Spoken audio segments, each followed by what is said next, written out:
I often say, if you had filmed my classroom and put it in a movie, the audience would say, okay, the director has gone too far. There's no way kids act like that. Welcome to Inspiring Teachers, a show bringing you classroom tips, motivation, and stories from successful educators. Join Tavis Beam and Danny Hogger as they explore the why of teaching. Welcome to another exciting edition of Inspiring Teachers. I'm Danny Hogger, and I'm here today with Tavis Beam. And man, it's a good California connection today. We're traveling down to Los Angeles by way of the interwebs to talk to Robert Ward, author, leader, teacher, and inspiring teacher. I said teacher twice, but I felt like the classification of inspiring made it worth one more time. Just like this interview is going to be worth watching one more time. There's so much positivity. Robert, thanks for joining us. My pleasure. Thanks, guys. Yeah, absolutely. We're really excited. We were just talking about the benefit mindset and looking at a few of your books, and they are amazing on Amazon, and people should check them out and find out all the wisdom and the altruism that you're teaching. Your classroom community is awesome. But how did your journey in education start? You've been teaching ELA for over 25 years. Where did that journey begin? This is my 26th year in the classroom, and it began for some good reasons and some lousy reasons. I tried to be a professional actor out of high school and went to Boston University, their acting program, for 2 years, and that didn't work out. And then I wanted to be a writer, and I got my BA in English from UCLA, and nothing was really going on. And then I found out that LA Unified was offering emergency credentials, which basically meant if you had a BA and you passed the California Basic Skills Test, and you had a heartbeat, congratulations, you were a teacher. No training, nothing. You got your keys. Actually, I didn't even get any keys the first couple of days, and started 4 weeks late into the first semester at a very challenging middle school in South LA, low performing, everything. And the kids basically ate me alive. I often say, if you had filmed my classroom and put it in a movie, the audience would say, okay, the director has gone too far. There's no way kids act like that. There's no way a teacher could be that inept. No, that was me, and that was my classroom. Yeah, we've all been there, I think, at some point in our career where it just feels like it's completely out of control. And so what kind of... I'll never forget that. So, my one foot is always firmly rooted in reality and empathy for new teachers and what they go through. Yeah. And so what were some of the things that you did to survive that time? So maybe I went in, just for a good paycheck and not knowing what was involved, but I also went in for some good reasons. I really wanted to help kids. These kids were, definitely in need. And I had a really deep passion for literature that I wanted to convey to kids. Now, I always thought I was going to teach like high school honors English. And, teaching middle school, I never thought I would stay in middle school, but here 26 years later, and I really came to love young adult literature. There are some amazing books for youngsters that are deep and passionate and moving and deal with some really, really heavy issues that a lot of kids, are dealing with. So for me, it was very similar when I started. I had a deep love of science. And so I became a science teacher, but that only took me so far before I was burnt out, and my love of science was not enough to keep me going. And so I had to find other things that really drew me to the profession. And a good thing too, because I enjoy the profession more. It's a much more rich experience when I started opening myself to some of those other aspects of teaching rather than just the discipline itself. Absolutely. Teaching, when it's done well, it makes you a better person. It really does. Agreed. Because that's really what you're giving. And believe me, kids can see right through you. So they know if it's a real passion for English or science or what it is, or if it's just put on and, you're just cramming this stuff that the teacher doesn't believe in down their throats. Right. Kids have a good BS detector. They do. And they can tell also on the converse when you have those genuine moments where you're connecting not just with material, but with life, and their eyes meet your eyes and they know you believe what you're saying. Those are some excellent, powerful moments, aren't they? Totally. And that, even kids with ostensibly low skill levels, they still can be really profound thinkers and have a lot to say and have some really good opinions. And when you give them a basis for speaking well and arguing civilly and give them a background knowledge, they can perform just as well as anybody else. And then when you give them the skills to really write well and write with coherence and write with passion, some amazing stuff happens. Right. It becomes more about connection with people than about the discipline that you're teaching. Absolutely. Every day getting up excited to make the connection with the student and then impart the discipline that we're teaching on top of that. Yeah. And they know when I start crying my eyes out at the weepy part of the book, and I have read this book literally 100 times and it still gets to me. You can't fake that stuff. I mean, it's there. What are some of those best moments for you? What books are that get you there every time? What are they? Oh my gosh. So many right now. We just started Roll of Thunder, Hear My Cry, with my 8th graders, which is a great entree for them because it's really like a high school level book. We've got to cover the Great Depression. We've got to cover, slavery and Reconstruction and the Civil War and sharecropping. So lots of background history that I have to do, but it's such a moving story. And then, that as, the very beginnings, the seeds of the civil rights movement, and going on to a book like The Watsons Go to Birmingham, 1963, and the church bombings and all of that. I mean, just amazing stories. And it's so relevant too. I think that when I've taught those subjects, kids really get into them because they see why they're learning it. They understand that this is important. Right. So, Robert, you've written about the benefit mindset in your latest book. What does altruism mean to you? Why did you think that this book needed to be written? Why do people and teachers need this message? Oh, I think we all need this message. I think our planet is crying out for this message of the benefit mindset. So I wrote an article for Edutopia called Exploring the Benefit Mindset, based on conversations I had with the person who basically created that concept, the Australian researcher, my friend, Ash Buchanan. And it's really taking the growth mindset, which, is talked about all the time and really wonderful, but the growth mindset is really me-based. And me is important, and especially as teachers. Do we want to develop self-confidence in kids? Do we want to develop their self-efficacy and their sense of perseverance and determination? Absolutely.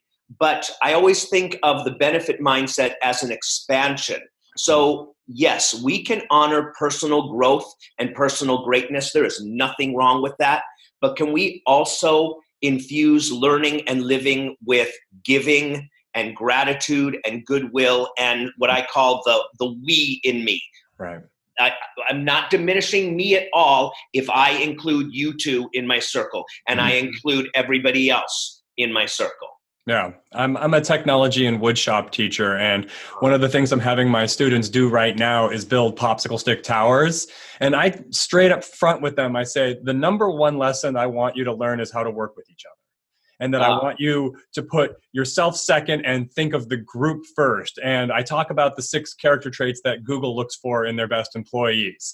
And it's all things that are about social, emotional, and awareness, recognizing your role in the larger group, not taking control, making sure everybody's voice is heard. It's really well laid out research that they did, just looking at what were our most effective groups. And it's not the people that have the best education. It's not the people that went to the best schools. It's the people that exhibit those 6 traits. So, sure. Yeah, I would love to hear how I could... camaraderie and belonging and inclusion and just being part of something that's bigger than you it's such a powerful feeling. I did a lot of research for this book on the benefit mindset, and that there are some doctors, because there's a whole center at Stanford University, the Center for Compassion, that some doctors are recommending empathy and volunteering and service work just as much as diet and exercise, because they have the same exact benefits, and really kind of like instantaneous benefits right there when you're doing and you're with people. The first day you're volunteering, your body and your mindset starts to transform. Mm-hmm. Absolutely. I actually, on my drive over here, I was listening to a podcast and they were talking about Gandhi, and people would say to Gandhi, "Oh, thank you for your wonderful work that you're doing in this community." And he's like, "Oh, I'm just working on myself." You know, because it was about him. It was about him exploring what it means to be human.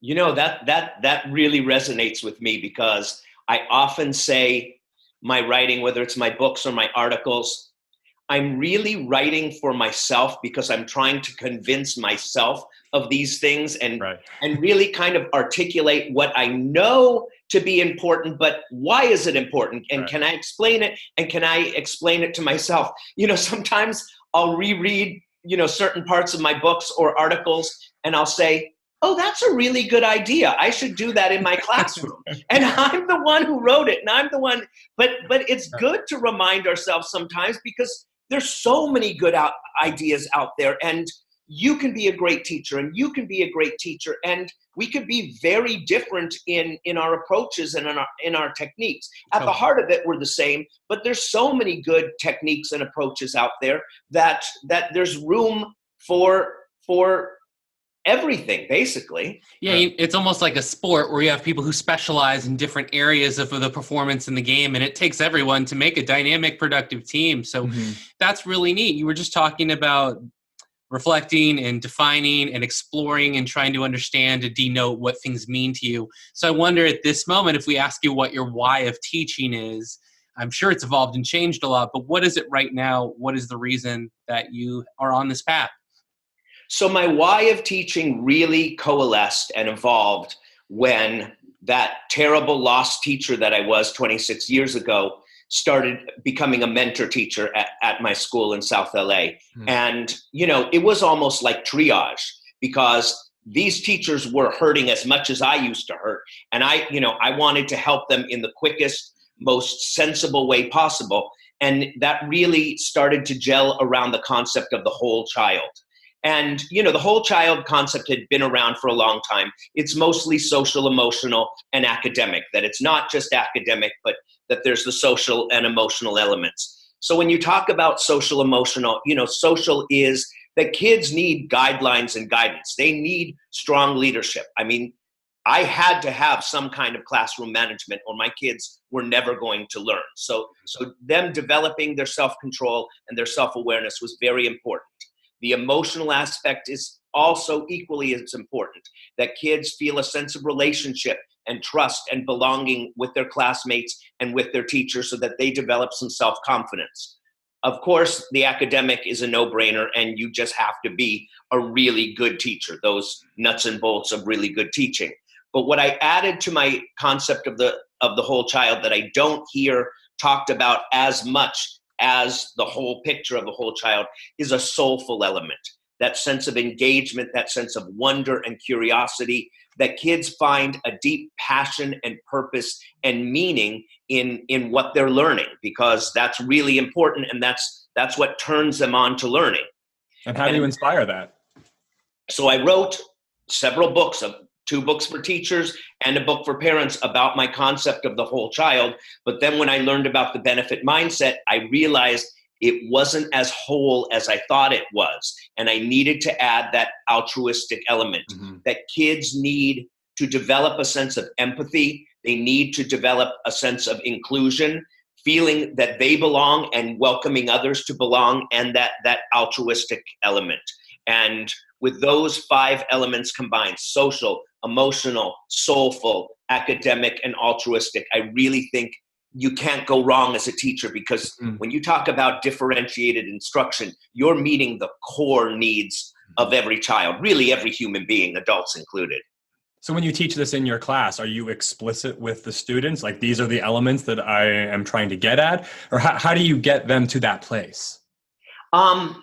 It's so intertwined. I even say it's inextricably intertwined. So you're doing everything at once, and it just works. I mean, you know, I'm at a really, really good place in my career, and I finally am at the place where, you know, I've always loved my students, but now I can love them with such openness and such acceptance, and they love me. I mean, it's hard sometimes, and believe me, I can be a hard ass sometimes, but they need a kick in the pants once in a while. But they always know it's with love, and it's always with deep passion, and I always am interested in them as a person and what they think. And when you honor that, when you honor their individuality, they're able to give of themselves and share, and then really express the benefit mindset and have that extension of the we in me. Mm-hmm. Super. Yeah. And we're fired up that you are so fired up and passionate at this point. We're excited about that. I used to go to the South LA. I broadcast for Compton and Dominguez football and did a lot of broadcasting. Then went to Cal State Fullerton. So I have to ask you this question. In all the years of teaching, being in Los Angeles, did you ever make your way into any performances, any theater? Or did you ever side summer opportunities? Is that still a passion within you? It's totally still a passion within me. But what I always say is, instead of doing 8 shows a week on Broadway, I do 5 shows a day in my classroom. That's perfect. So, and it's so interesting because in 10th grade at my high school, we had this big research project that every 10th grader had to do. It was called the DCE, the Documented Critical Essay. And this is before the internet, guys, so you had to go to the library and get out books and do your research. And I wrote my DCE on teaching as a performing art. Cool. Mm-hmm. And how ironic and coincidental is that these days. But when I retire, I'd like to start doing community theater and get out there and do more acting. Yeah, I started as a circus clown. And so there's a lot of parallels to circus clowning and being a teacher. You've got your set, but you've got a live audience that you're interacting with, and you never know how it's going to go. And you've got to be ready to respond. And you're juggling all the time. Absolutely. Well, we're grateful that you've made our show part of your show and part of all of our consciousness now. And Robert Ward, you're a great follow on Twitter as well, at rewardingedu. Tell us about your blog so everyone else can find it and how they can find more about you.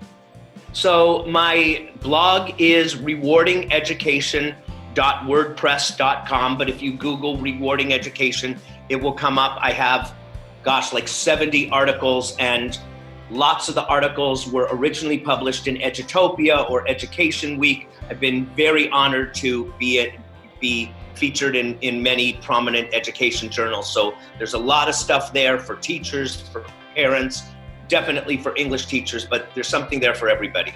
We appreciate you very much. Thank you so much. Thank you for joining us. And guys, you're doing a great job. I'm really honored, and this was a lot of fun. Thank you. Well, great. We hope we'll have you on again sometime. And for now, thanks everybody for listening. Remember to like and subscribe. The podcast is available on iTunes, and we'll see you on the next edition. For now, class is dismissed. We'll see you next time. Thank you. Thank you. Yeah, thank you so much.